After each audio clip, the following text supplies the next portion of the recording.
a former member of the early Christian pop duo Solomon and Mulder, and now one of Canada's most respected producers. Please welcome to the stage, Roy Solomon.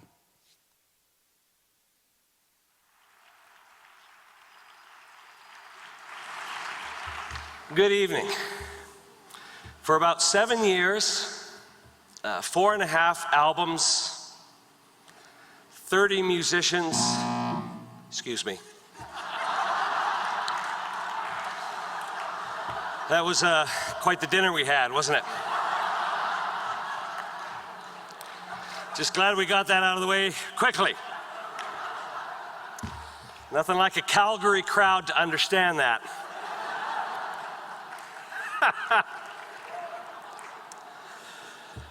Oh man, that's great. Love it. Earthy humor. Speaking of earthy humor, let me talk about Connie Scott. I did 4.5 albums with her over 7 years, about 3,000 hours. And I had just finished an album in Texas for 3 months, rock and roll album. Came up to Canada and wanted to see what Word Canada had to offer in terms of artists. And they suggested I worked with Connie Scott. My first thought is I just wasn't sure if I wanted to work with anything so hip as a woman that uses pink balloons as wallpaper in her home. Wasn't sure about that at all. But when I met her, I met a loud, brash, bubbly, eccentric, and ultimately authentic woman. Now,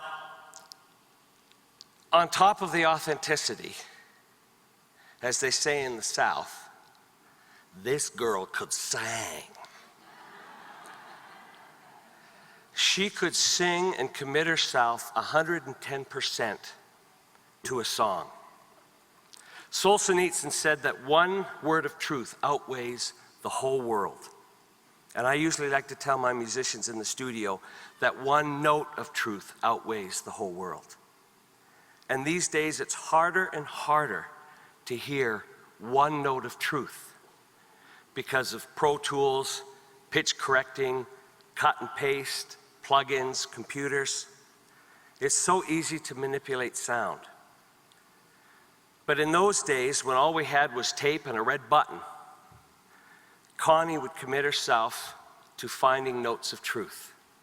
Notes that would ring with pathos, heart, joy, sadness, and do them without any technology except just her being in front of a mic.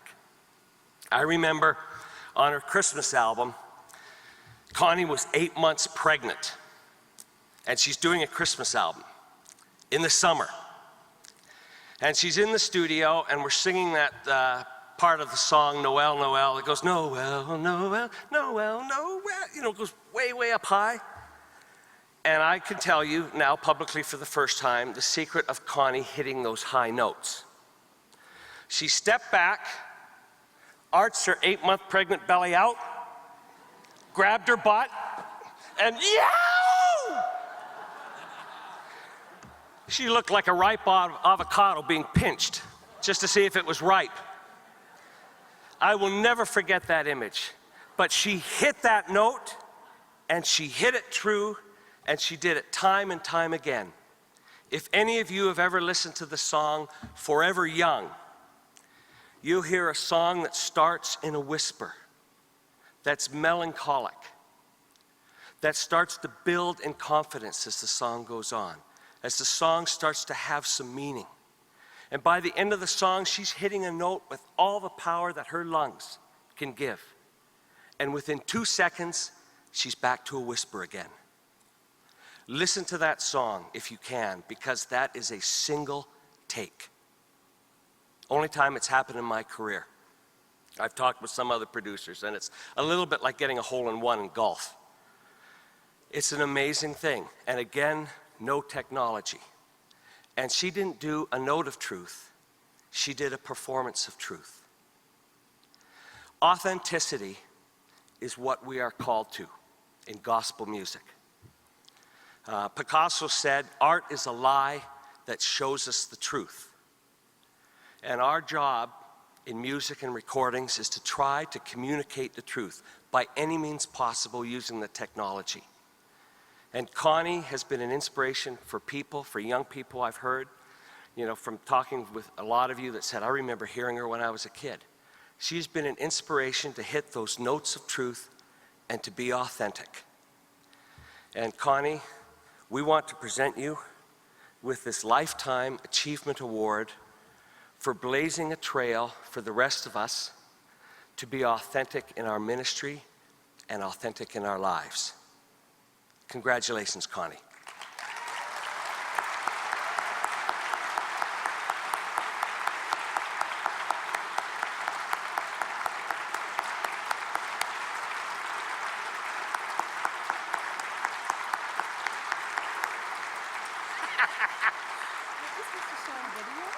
I don't know. Good for you. Congratulations. Wow. Beautiful. There you go. Thank you. Wow.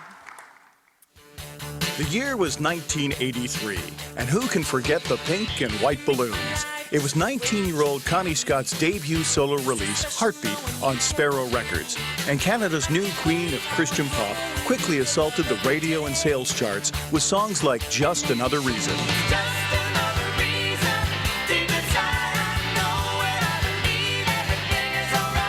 Heartbeat was followed by a series of best-selling releases, including Spirit Mover, Christmas in Your Heart, Hold On, Forever Young, Live to Tell, and A Renaissance. The albums were supported with magazine covers, national tours, and countless radio and television interviews.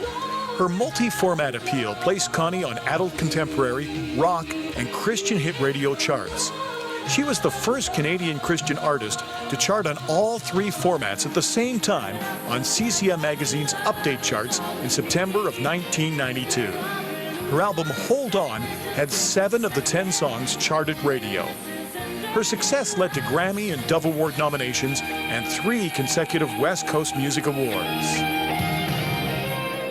Your Connie Scott is here, and she's got a song called Christmas in Your Heart. Welcome from Vancouver, British Columbia, Connie Scott. Connie Scott went on to support many causes through her career, from telethons to her tireless work with World Vision in Canada. Now, if you haven't made your call yet, please do it right now. And while you go to the phone to call and sponsor your child, let's go to Vancouver for Connie Scott with a special inspirational song that beautifully sums up what World Vision Canada's child sponsorship is all about.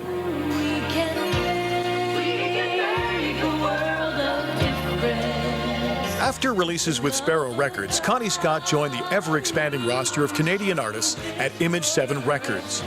She was one of the first Canadian artists to embrace both CDs and video. In 1992, she recorded a video for Live to Tell, including 2 concept videos for the songs Starting Now and Healing Waters. Of course, no artist is complete without the support of family. Connie and her husband Grant are the proud parents of 2 boys, Kellen and Lyndon, and continue to make the west coast of Canada their home. Hello, I'm David Foster. Now, whatever you do, don't touch that dial. Because during the following program, you're going to be joining some of Canada's most celebrated musical and television personalities in bringing a lot of hope. And now one of Canada's favorite singers, Sarah McLachlan. Juno Award winner, Paul Jans. Gospel singer Connie Scott. And Canada's own Tom Cochrane on the scene in Africa bring you A Song for the Children, presented by World Vision Canada. And the cold wind blows, cuts to the bone, and the young boy cries. In 1997, Connie Scott released A Renaissance, a greatest hits collection showcasing 14 of her biggest hits and 2 brand new songs. She also took up session work with Mattel, Disney, and background vocals for Cher and Michael Bolton. She also spent a year co-hosting a morning radio show in Vancouver and was featured on local TV talk shows.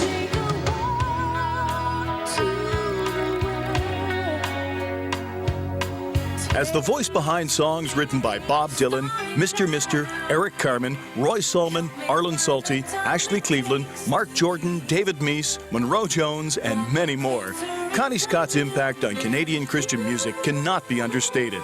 She was the Canadian contemporary Christian music scene during its infancy, walking those early steps with countless shows at whistle stops across the country. These games conducted in the shadow of the Olympic Mountains in Washington will cross those en route to Atlanta 1996.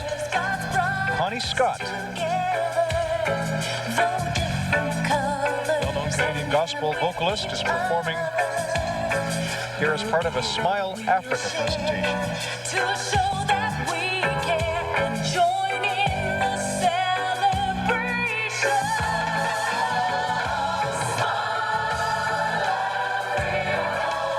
Connie Scott's music and ministry will always be known for its passion to communicate and a heartbeat that is forever young. Her legacy as a vocalist and her trailblazing ventures into putting Canadian contemporary Christian music on the radar continues to open doors for Canadian artists coast to coast.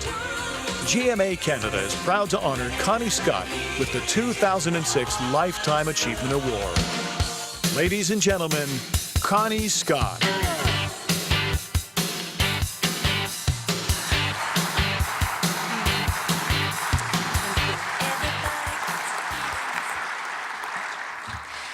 Wow, what an honor. And I'll tell you, I do know how to do more than this. Now, but at that time, the Pentecostals were the only ones dancing. The Baptists hadn't got it yet. And so I got one move down, and basically I used it through the whole video.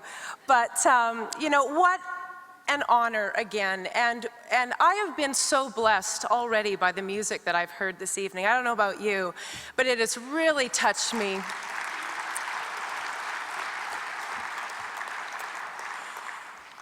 In June, I think it was early June, I came home from picking up my kids from school, and I checked the answering machine, and there was a message on the machine that said, "Connie, we would like to honor you with a Lifetime Achievement Award." And I stopped the machine, and I was really puzzled for a minute, and I phoned my husband, and I said, "Grant, I got this weird message, and they're wanting to honor me for a Lifetime Achievement Award." And I said, "Aren't you supposed to be dead?" And I went, "Oh my, they think I'm dead. They really, you know, they think I'm dead." And he said, no, Connie, really, it's okay. And I want to just thank you for honoring me and letting me enjoy this while I'm alive, because I know I'm going to enjoy it much more alive. And truly, it feels like a million years, but the last couple days it feels like time has just stood still, and no years or any time at all has gone on in between me being on the road full time and being on this platform tonight. And I'd like to thank a few people, and I'm going to be quick because I know there's not a lot of time. But I would like to first of all thank the producers that I've worked with, especially Roy Salmon. And he, you know, basically put it in a nutshell. We spend so much time together and so many laughs. And you know, you get into this production and you get serious, and there's times that you need to just cut loose and be crazy, and we found those times, and we'll laugh about them forever. And so Roy, I love you to death, and you were so wonderful to work with. And I'd like to thank the record companies, my band members. Many of them are here tonight. I thank you so much for your support and your love, and how you carried me as brothers and sisters through 20 years of being on the road and just being my accountability people. And I just appreciate you so much for that. To radio, to those of you, the people that bought the stuff, thank you for enjoying it. Thank you for coming up to me the last couple days and just telling me what it meant to you and how God used my songs through me as a vessel, used them as an instrument into your lives. I thank you so much for letting me know that. I'll tell you, it just makes it all worthwhile. I want to thank my family, my mom and dad. You know, so often when I would do a radio interview or a TV thing, I would always be asked, You know, how do you feel when people say that the reason you're in the music business is because of your father? And I say, I feel proud because it's the truth. The reason I got into the music business was because my dad opened the doors to let that happen. And then I know that my mom and my dad just prayed fervently for my ministry and for the person that God wanted me to be. And so I thank you so much for that, Mom and Dad. They're here tonight, by the way, too. And I want to thank my two boys, Kellen and Lyndon. Kellen is here tonight. Lyndon is at home playing hockey. I learned at a very young age in him starting to play hockey that hockey is more important than anything. And so he's playing hockey tonight. Kellen is here tonight. I love you guys more than you would ever know. And thank you so much for your support and your love. Grant, my husband, you know, you could have chose to follow your own dream, and yet you chose to follow mine and make mine your own. And I know that somebody asked you just the other day, Grant, who is Connie Scott? And you said, I am. And, you know, it's so true. He did all the work for me. He just took on all the problems and laid out a beautiful stage. So all I had to do was get up and sing and worship the Lord and spend time with people afterwards. And you know, that you just don't know. And I know I never told you enough how much that means to me. And I just thank you and love you so much for that. And last of all, but really first, my Lord and Savior, my song. He is my song, and he will keep singing through me even when I can sing no more. So I thank the Lord, and I thank you again so much for this award. I will treasure it for the rest of my life.